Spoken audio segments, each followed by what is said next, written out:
Rapaz, em primeira mão. Você já falou disso, mas eu não vi projeto.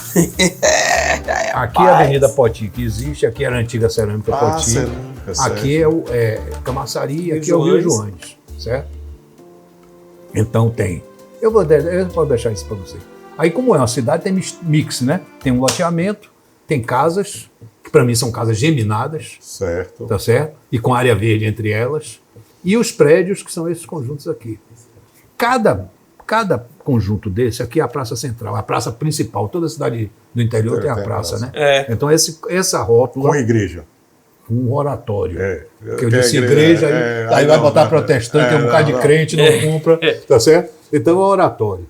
Então eu estou fazendo um oratório e um conjunto habitacional que eu tinha minha vontade. Então esses círculos são prédios em volta desse círculo. Essa área central seria tem área de 6 mil metros quadrados, tá certo? E aí nessa área central vai ter uma piscina, aqui os prédios. Certo. Aqui é a mesma coisa, né? Aí tem a margem do Joanes, tá certo? Isso aqui é a margem do Joanes. Está de cabeça para baixo. Ah, não, é o reflexo, né? Não, está de cabeça para baixo. Isso era eu fiz, já está pronto, o Joaci recebeu, mas não fui lá buscar, eu ia trazer uma para lá para vocês. E tem o livro, né? O livro é mais completo. Porque o livro tem aqui Salvador, né? Ele botou o nome Cidade Verde da Amazônia Azul, né? Aí por que é a Amazônia Azul? Certo? Aí você vê aqui a área total que ele tem, 8 milhões de metros, e a primeira etapa é esse pedacinho aqui, tá certo? Isso tudo é Rio Joanes, né? Olha o tamanho do Rio Joanes na área. E aqui é a divisão das fazendas, né? Nós estamos fazendo só com a Fazenda Baixão, que é essa aqui. Aí você tem, é uma planta feito essa, né? Em que tem as coisas. Aqui tem os conceitos urbanísticos, que eu que escrevi, né? Certo. Aqui é a igrejinha. Aí, ó.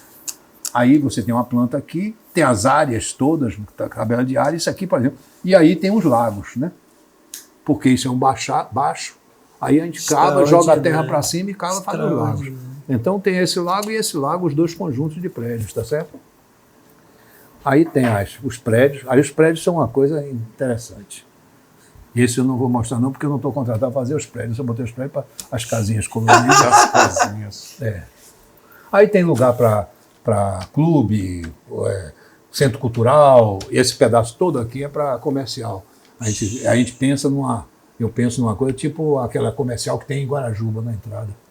Tem supermercado, tem tudo, né? Certo. Aqui é a Praça Central, que é cercada de arco. Os prédios. Esse eu só estou nesse livro, nos outros não tem não. Repare, para você fazer um conjunto habitacional e ser barato, você tem que fazer todos os prédios iguais. Então todos os prédios são assim. Quadriculado, a janelinha. A janela, certo. Tudo igual. Perfeito. Pronto. Para dar escala. Ok. Pronto. Aqui o prédio são assim, são 8 por andar. As caixas. Aí vira assim porque ele tem uma curva, né? Aqui é elevador e escada e aqui 4 apartamentos. Certo. Só que nesse quadriculadinho aqui, você pode fazer isso. Só é ligar com preto as janelas. E isso dá milhares de variáveis. Sem mexer na construção. É só no acabamento de pintar. Então você pode fazer uma coisa interessantíssima sem mudar o projeto. Só que o que eu estou contratado, eu estou fazendo isso como ilustração. Mas o que eu estou contratado é para fazer o urbanismo. Certo. E dificilmente, eu espero que pelo menos um conjunto desse caia para mim. Mas não está garantido que caia. Vamos fazer um lobby com o Joaci. Se for o Odebrecht e MRV da vida, não vai cair, né? E aí tem o texto de Joaci aqui no fim. Então, é uma cidade de Minha Casa Minha Vida, de apartamentos compactos. Certo. O que eu acho que vai ser Quantos metros quadrados o apartamento? O apartamento Minha Casa Minha Vida vai de 45 a 70. Certo. E o lote aqui, esse lote de casa? Qual é a casa o tamanho, o lote? O lote da casa que você acha? Não, repare. São duas coisas diferentes. O problema é esse. O lote, eu quero saber o lote, depois a casa. Não, repare.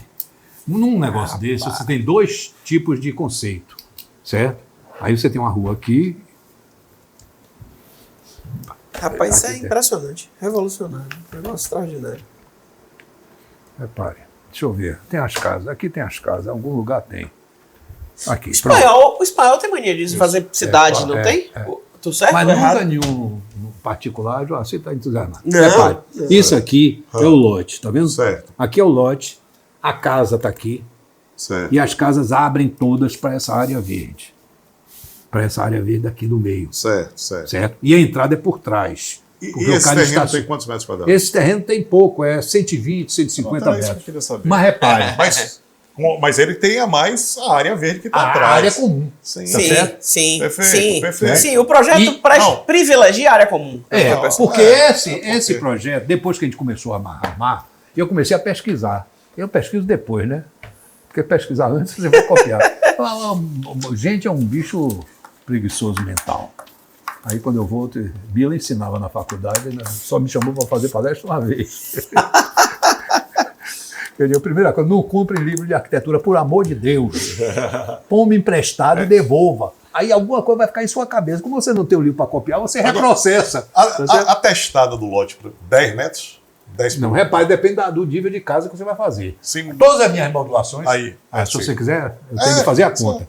De 2 quartos, vai ser 3 vezes 2,80. A modulação é 2,80. Certo. É 2 quartos mais a sala. Se for 3 quartos, 4 vezes, entendeu? Porque todos os quartos dão para fora. Tanto no prédio como na casa. Todos dão para o mesmo lado. Não tem aquele negócio de dar para o buraco. Certo. Deu para entender, certo, né? Certo. Agora as casas têm o lote, são escalonados, né?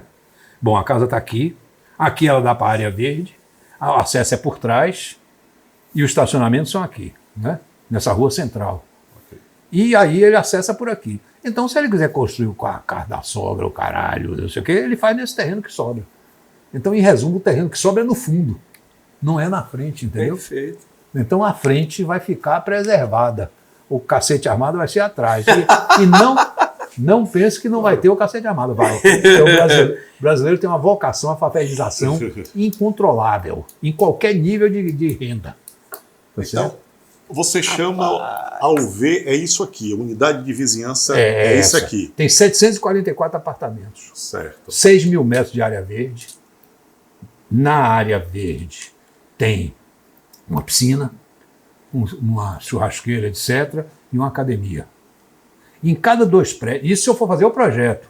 O que eu estou fazendo é que nessa coisa, aqui é estacionamento, tem essa área edificante, e teoricamente o cara pode comprar e fazer o projeto que ele quiser, só não pode invadir esse anel nem mudar nada. Perfeito. Agora, se ele vai fazer o prédio, aquelas merda colonioso, sei lá, pintado, esculhambado, não é problema meu. Eu espero fazer um para pelo menos dar um padrão. Então, aqui tem isso. E de 2 em 2 prédios, cria uma área horizontal que vai ter uma creche e um salão de festas. Agora, Então, a área de vizinhança, o cara entra e circula, a circulação é o estacionamento. agora Não tem rua. já que você está fazendo, tá, de novo uma sugestão, pense no pet, viu? Porque hoje é impressionante a importância do pet nas famílias. na vida Na das vida das famílias. famílias é impressionante. E os projetos. Tem de ter um lugar para pé. Tem que ter lugar para passear com o pet. Nós estamos no momento mais preocupados de pegar uma área dessa para fazer um lugar para idoso. também. Antes do pet, mas... Mas eu acho Não, que bote junto. Mas o pet vai ter mato com uma isso. porra pra ele cagar. Aí. Eu fui nos Estados Unidos, eu cheguei nos Estados Unidos no verão. Aí quando chegou no inverno, lá no inverno da porra, peguei 30, 20 graus abaixo de zero, onde eu morei. Chegou no verão, tá certo? Aí a grama ficava aquele estofo verde assim. Sabe, em vez de ficar lisinha, que porra é essa? Eu sou abusado porque eu sou curioso de tudo, né? Aí pesquisei, depois descobri que os cachorros cagavam no verão. Aí ficava lá.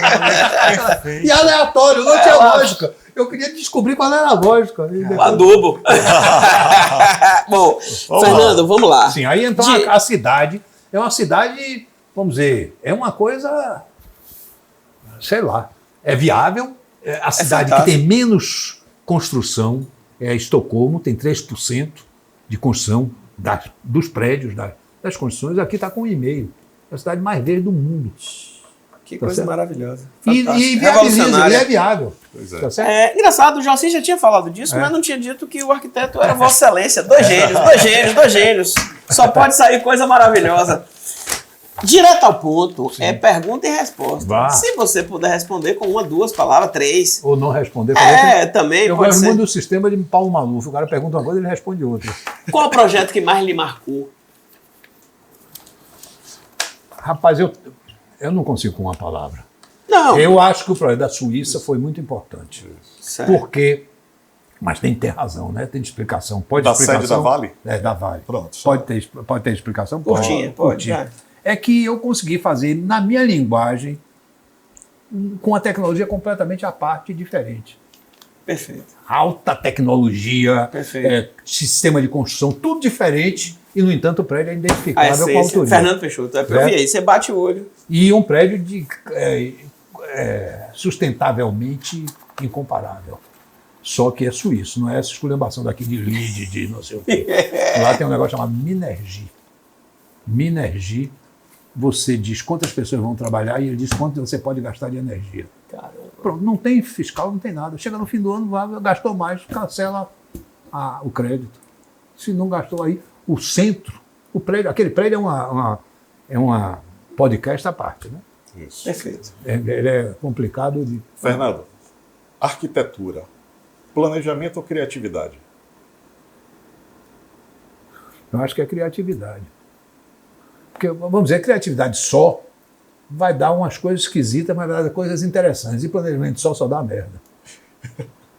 Então a criatividade tem aí uma certa... Uma preferência, né? A arquitetura é arte aplicada. Certo. A arquitetura não é arte. Não é uma abstração, entendeu? Apesar do pessoal querer fazer isso, né? Mas não é uma abstração. Se você tiver que dar uma referência profissional. Nacional, local, Álvares e Pontual.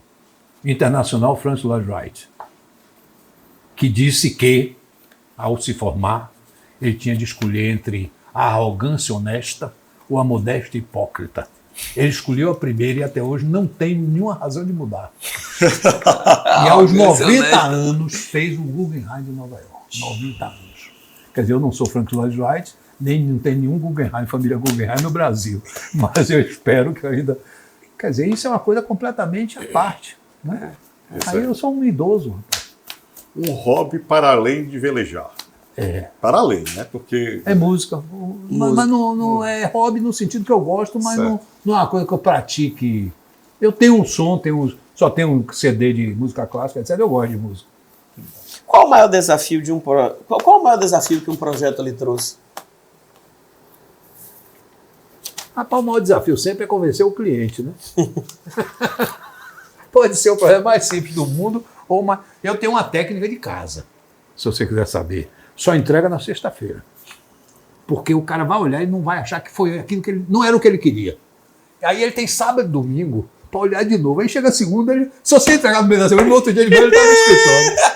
Eu tenho que dar ele o tempo de amadurecer. Né? De amadurecer. Não é? Interessante isso. Porque não é o que o cara diz. A arquitetura tem um problema de que se você for fazer residência, você tem de ter um cursinho de psicologia, ou psiquiatria, aliás. Porque não é o que o cara diz. Ele não brifa correto, não? Não, primeiro eu peço por escrito. Porque quando o cara escreve, pensa duas vezes. Isso. Em vez de dizer, não, eu quero não sei quantos quadros, aquelas coisas. Mas chega o cara que você sabe que ele não tem o dinheiro. Não, eu quero uma casa da porra do seu cara. Você diz, se fizer, ele vai se lascar e não vai fazer. Tá certo? Certo. E tem outros que dizem, não, olha lá, rapaz, é isso. Quando eu fiz a casa de Ângelo Sá, veja lá. Eu que fosse ver lá, se eu fizesse uma coisa, dizer, o cara burro, eu tenho dinheiro, ele faz uma merda dessa. Então você tem de ter uma certa compreensão do cara, entendeu? Perfeito. Uma saudade. Porra. Só uma, Salvador. Você tem Salvador é outra coisa, né? Aquela que já começou com Jorge Amado, que aquilo é uma mitologia, né? É uma construção mais intelectual do que outra coisa qualquer, né? Você sente falta disso? Desse ar intelectual da... Não, nesse sentido não, mas eu vou te dar um exemplo. Quer que eu dê um exemplo? Eu morei 3 meses em Itapuã, que minha casa não estava pronta, eu fiz uma casa de Itapuã, era inverno, e aí pedi emprestado a casa e fiquei morando em Itapuã, enquanto a casa ficava pronta. Morava em Itapuã, vou por ordem assim, geográfica para dar certo. Calazans Neto, Santos Caldaferri, logo ali na entrada. Andando um pouquinho, Juca Chaves, certo? Andando mais um pouquinho, Meu Deus do céu. Andando mais um pouquinho, Fernando Coelho. Andando mais um pouquinho, Carlos Bastos. Andando mais um pouquinho, Jorge Amado, que ele tinha uma casa lá. E andando mais um pouquinho, Vinícius de Moraes. Certo? Itapuã. Aí não bote Salvador, não, bote Itapuã. A saudade. A saudade de Itapuã. Itapuã. Agora, Coisa como é o nome do cara, maravilhosa. meu? Bom, isso era Itapuã. A última pessoa notável que eu ouvi falar em Itapuã é um rapaz chamado Vado Malassombrado, que fumou uma maconha errada, ficou 2 dias perdido, nele procurando ele, encontraram ele desorientado. Então você pegou esses caras que eu disse contra Vado Malassombrado. O que, é que você acha? Você acha que Itapuã melhorou ou piorou? É uma saudade, né? É uma saudade. Eu não gosto de Itapuã. Mas não, rapaz. Olha, você saía conversando com essas pessoas, Fernando? Encontrava assim no dia a dia? De quem? Esses não vizinhos. muito. Gostava muito de. O Fernando, muito Calazans. Muito Calazans. Muito Calazans. Bastante Fernando Coelho. Jorge eu encontrei algumas vezes, mas não tinha muita simpatia por Jorge. Então, e Carlos Bastos eu achava interessante. Fernando Coelho e Calazans desses aí. E Vinícius eu não tinha contato, nunca frequentei. Eu nunca consegui frequentar nada.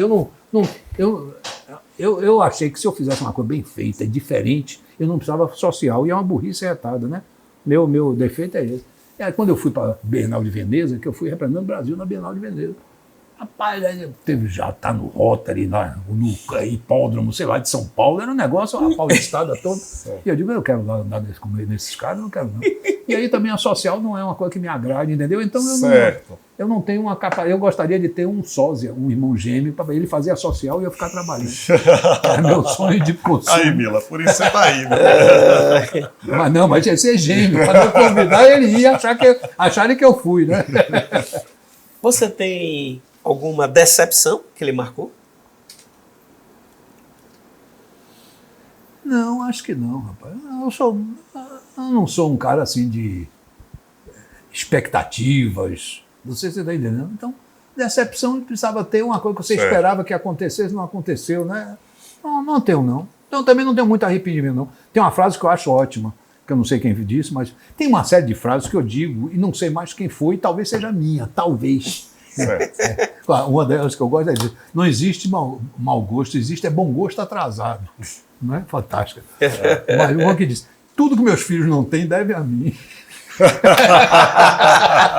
Essa é boa para a família, né? Família. Porque, pô, ninguém... Ou então o Bilu, pô, não é que eu seja contra a corrupção, mas ninguém tenta me corromper, porra. Que obviamente vai ser o último cara a tentarem, né? Fernando, nós tivemos também a oportunidade aqui de receber um jovem, certo? Que disse a gente que ele tinha um ídolo, que era uma inspiração para ele. E esse jovem, chamado Bernardo, tem o programa mais assistido de todos. De todos. Do Multiálogos. É porque o Mila vai me sabotar. Quem é este jovem? Este jovem, uma frase. Bernardo... É Neto. Não precisa nem uma frase, basta uma palavra, Neto. Eu tentei. Eu nunca me meti. Dizer, vai fazer isso, vai fazer aquilo. Porque a pior coisa quando o menino, criança, começa a velejar, é que ela se torna um instrumento do complexo do pai e da mãe. Então, esses otimistas, o pai briga, a mãe xinga, reclama do menino. E é um ambiente que eu não gosto. Mas eu tive minha sequência geracional. Teve André, que é filho meu, que era apaixonado por vela, tá certo? Mas casou com uma mulher que só de andar no Pier da Marina ficava enjoada, tá certo? E se mudou para os Estados Unidos há 17 anos. Certo. Mas que gosta de vela, era apaixonado por barco, desde pequeno. E Bernardo. Então são os dois que... Só que Bernardo teve outras oportunidades e quis ter outras oportunidades. Isso. Então, acho que Bernardo tem uma possibilidade boa aí. Porque ele tem flexibilidade. Né? E ele entende. Porque é um estudioso, né? O problema é quando você é intuitivo, que é essencial que seja, tem um limite, né? Se você não procurar calçar, a técnica da pra coisa, calçar aquela o intuição caminhão. sua se esgota, né? Isso. Eu acho que ele quer ser profissional disso e é um negócio maluco você, o profissional que vela, vai escolher, nem tem a capacidade de escolher as coisas erradas, né? Arquiteto. Mas você não escolheu a arquitetura e deu certo? Não, deu certo em termos, eu estou satisfeito. Mas se eu fosse advogado, hein? Eu tinha um colega meu que foi para os Estados Unidos para mim, Sérgio Bermudes. Já ouviu falar? Já. Sim, Pois já. é, foi comigo para os Estados Unidos. Onde é que estava ele? O dinheiro que ele tem, eu tenho, né? Sem ir muito longe, eu tenho um bocado de arquiteto muito mais rico do que eu. Agora não faz coisa que eu não quero fazer. Não, sabe? É outra questão. Então, Bom. e ele vela, porque é o único. Se Bernardo jogasse futebol, ou qualquer coisa, porra, Bernardo estava rico. Tá certo? Então, vela não pode nem dar prêmio em dinheiro, a porra. Mas você, como disse, você não ganhou dinheiro, mas ganhou esse prestígio. Pois é, eu espero que ele consiga compensar Bernardo da mesma maneira. Né? Tem tudo para ser um campeão olímpico, enfim. Fernando, a gente chega muito triste no final do programa, né? Porque isso aqui foi maravilhoso. Então, assim, eu queria que você deixasse para os nossos telespectadores aí do Spotify, do YouTube, que acompanham o nosso Multiálogos, qual é a sua mensagem? Você deixa um legado na arquitetura? Os jovens arquitetos, né? Os jovens profissionais, né? O que é que você diria para a sociedade, para a Bahia? Né? O que é que ao longo desses anos todos, e você ainda tem muita coisa para fazer, né? O que é que você deixaria como uma espécie de mensagem, de legado, de conselho, de, sei lá, o que é que você gostaria de dizer como uma mensagem final? Não, é uma coisa, eu acho que é simples a equação. Remuneração de trabalho é salário, certo? Certo. E remuneração de lucro, ou remuneração de risco é lucro. Aí nem quer ter lucro sem ter risco. Não existe. Então, e isso em qualquer coisa. Em arquitetura é a mesma coisa. Você vai ter de fazer uma maluquice aí, sei lá, que bateu na sua cabeça e vai se lascar. Ou não vai se lascar, tá certo? Então, o único legado, Mila arquiva tudo, tem um arquivo no escritório, tem mais arquivo do que sala para eu trabalhar, tá certo? Que eu sou contra. Porque tem duas opções. Eu não tenho importância nenhuma, não adianta guardar aquela merda toda, tá certo? Ou então eu tenho importância, ela está tirando dinheiro do pessoal de pesquisa. Então, eu acho que é muito arquiteto, vamos voltar para arquiteto. Arquiteto tem que pensar no dia. Arquiteto, como ele faz coisas fisicamente duráveis, Certo. ele fica preocupado com a posteridade. E isso é um erro brutal, porque a coisa dele só terá significância na posteridade se for um retrato da hora que foi feita. Então, a durabilidade física do prédio não significa que ele tem durabilidade cultural ou intelectual. Certo. Você vê, os prédios mudam. Pô, quando eu me formei, a apartamento de 4 quartos, alto luxo, era 2 sanitários, uma suíte e um sanitário para os 3 quartos. Ele começou a cagar mais, hoje já tem 4 quartos, 6 sanitários, porque tem ele, ela e não sei o quê, tá certo? Então, em resumo, aquele prédio ficou completamente ultrapassado, tá certo? Mas, simplificando, o exemplo que eu dou sempre, não tem esporte mais ultrapassado do que leão comer cristão, né? Não se usa esse esporte há um certo tempo. No entanto, o Coliseu é uma maravilha, né? Então, porque ele transcendeu, ele é um testemunho de um momento e transcendeu. Verdade. Tá certo? Então o arquiteto tem esse problema. O arquiteto tem um problema com a posteridade. Você quer que vai a coisa. Eu não tenho nenhum problema com a posteridade. Se derrubaram os prédios todos, derrubaram, fudeu, acabou. Eu não.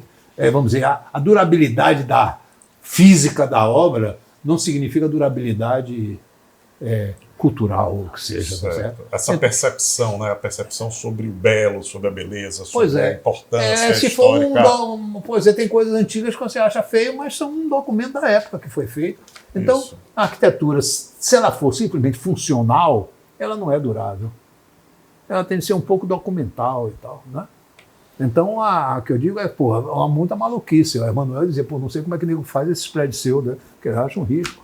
Então, o que eu acho que o exemplo devia ser é que dá para você transgredir e não se lenhar de vez, né? Está transgredindo aos pouquinhos. Isso, Mas Vai aos poucos. Mas essa Então, vamos dizer, se o cara tenta me copiar, eu acho que ele errou tudo, né? Ele tinha de copiar o espírito da coisa e não a forma. Não sei se você está entendendo. Perfeito. Pô, esse cara fez uma maluquice, também vou fazer para ver se dá certo. Isso eu Agora achava... vou fazer do meu jeito, né? Exatamente, de outra interpretação. De outra interpretação. É outra visão, mas isso é muito complicado. É teoria do caos, né? Se você estudar a teoria do caos, você vai entender. Tem um chamado trator universal, não sei porque traduziram esse nome assim.